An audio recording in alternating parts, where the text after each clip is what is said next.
কালকে assistant returning officer Dharmanagar উনি আমার কাছে একটা কমপ্লেন পাঠিয়েছেন।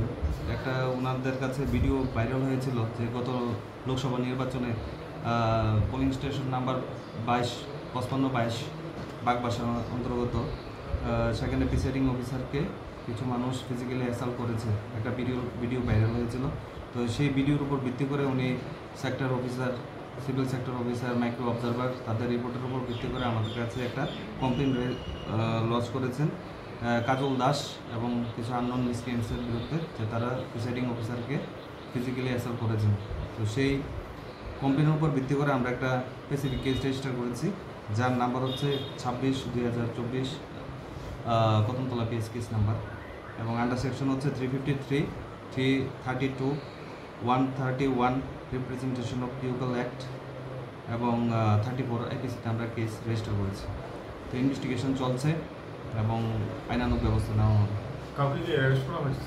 এখন অবধি অ্যারেস্ট করা হয়নি, কিন্তু আইন অনুযায়ী যা যা করণীয় সবই হবে। যে ভিডিও ফুটেজটা ভাইরাল হয়েছে সেটা কি আপনারা পেয়েছেন? হ্যাঁ, পেয়েছি। ভিডিওতে তো ক্লিয়ার আছে কে বা কারা মারছে। সেখানে কাজল দাস আছে এবং কিছু আননোন আছে, যারা ইনভেস্টিগেশন বেরিয়ে আসবে। বিধায়কের বিরুদ্ধে কি কোনো? না, বিধায়ক তো সেখানে কিছু না। বিধায়ক এই মামলার জড়িত না, বিধায়ক ছিল না। কাজল দাস কি জেলা সভাপতি? উনি কি? হ্যাঁ, উনি জেলা সভাপতি। ডাক্তারছি আপনারে